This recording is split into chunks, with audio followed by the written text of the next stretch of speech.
Good morning. Do you see that? Do you hear that? With a country of 1.3 billion people, I've never heard it so quiet. Baz, do you hear that?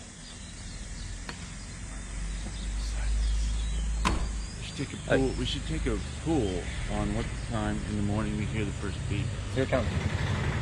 Let's see if he beeps.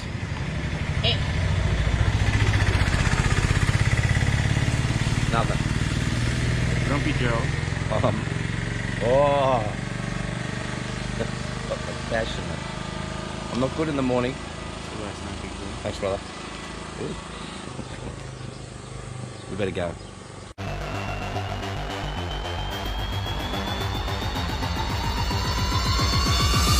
Good morning. This is day 8. We're doing a recap of day 7. Welcome to Goa. Welcome to Goa, the beautiful beaches of Baga Beach here in Goa. So we started early again.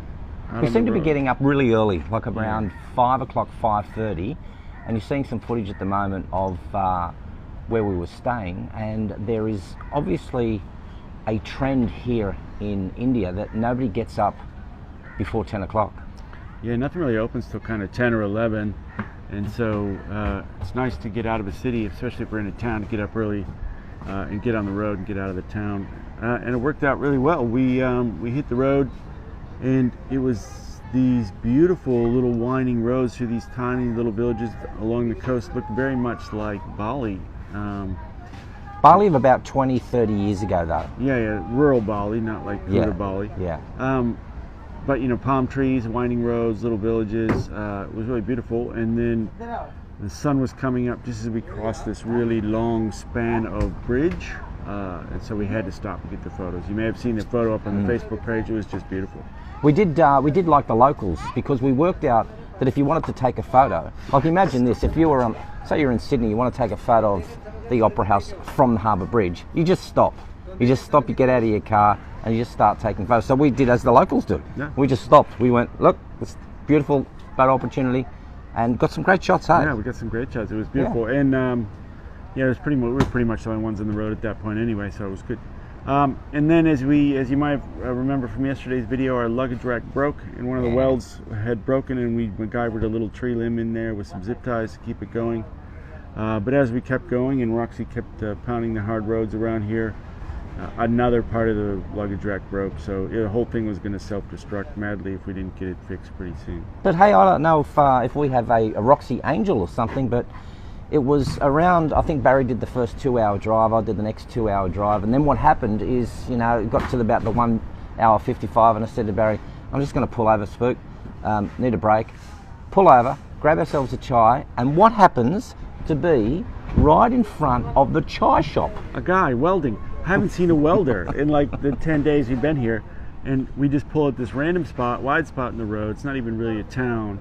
There's a couple of, you know, food stalls and some chai, and there's a dude, and he's there with the welding torch in his hand. Soldador, as we say in Peru.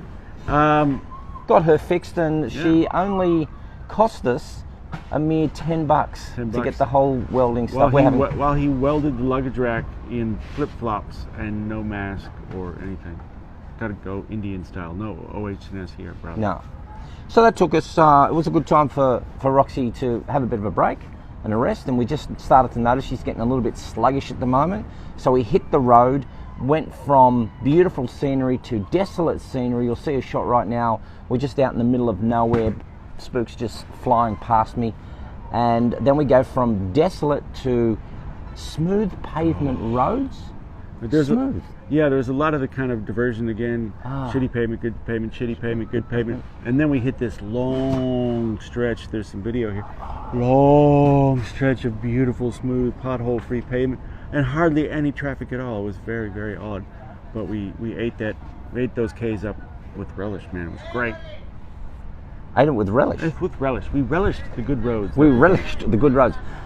We then got into Goa. We got into Goa fairly early. When we say fairly early, around about 2 o'clock.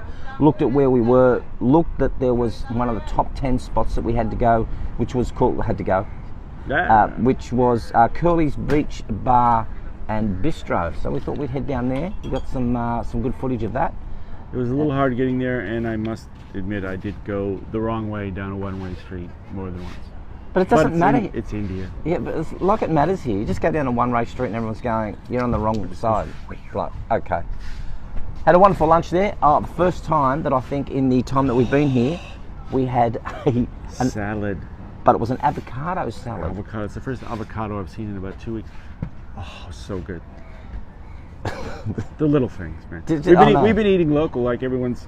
A lot of the other racers have been having like grilled cheese sandwiches. A couple of them stopped at the one McDonald's that there was along the way. We've been eating local the whole time. Curry. And it's great. The food is awesome. Loving it. But man, I just needed a salad bad.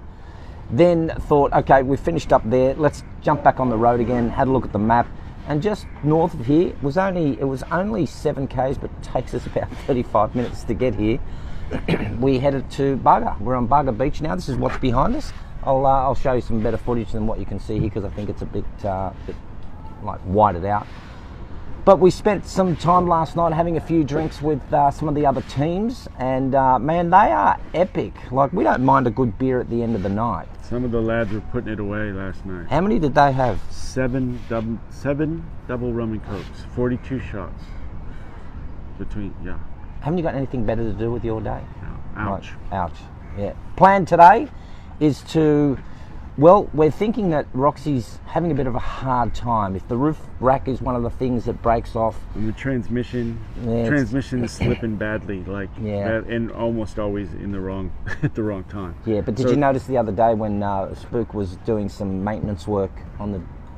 I didn't touch the transmission. Yeah. Yeah, so slipping out of gear, hard to keep it in gear. So we thought we're way ahead of schedule. We've been pounding K's hard for the last few days. We're way ahead of our schedule to get to Kochi by the finish date. So it's Easter, and we thought we'd give Roxy a day off and get her transmission worked on so she's good to go for the rest of the trip. So we'll be staying put here today while Roxy gets the service. Just move out of the way for a second. Just to give everyone a bit of a... Can you see that, people? Can you see that? That's where we're staying. That's kind of like where we're staying. And we just thought it's a good opportunity while the sun's out. It's pretty warm today. It must be up around 39, 40 degrees. This beach is empty at the moment, but man, was it rocking last night.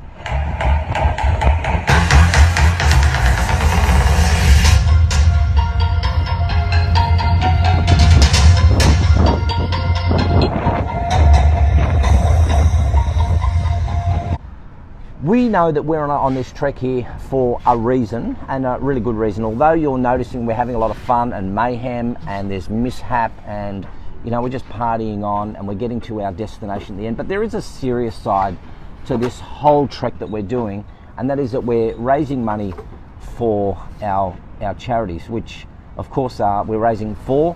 One of them's for elephants, so it's Wildlife SOS. The other one is for the tigers, Bannerghatta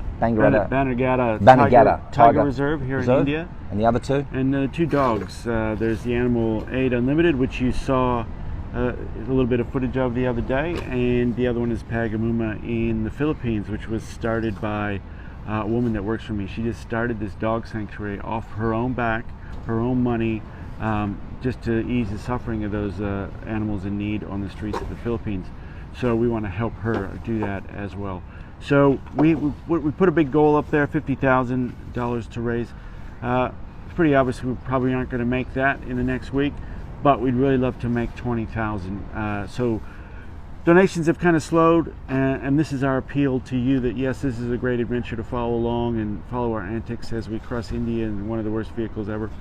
But we need your money, we need your donations to hit that $20,000 goal when we hit the finish line, so that we can ease the suffering of some of these animals and preserve some of the wildlife conservation efforts here in India to keep the elephants alive. 98% of the elephants of the wild are already gone from India, and they're kind of the alpha of the food chain here, so that has follow-on effects throughout the entire ecosystem. So there is a serious side of this. We do need your donations, and we'd love you to help us out and to help the animals. And more so, if you've thought to yourself, you have donated, and that's great. Look, thank you to the hundreds of people that have donated. Without you, this these donations would not roll in at all. But the other side of it is, if you have donated and you want to help us more, just share the crap out of this video. Just send it off to everyone that you can. Put a little tag in there and tell them what we're doing. Also, tag them to the Facebook page so they can have a look at all of our antics as well. But share it out and let them know what we're doing. We do want to raise that that target to 20,000. We're about 17,600 at the moment, so we're not far from it.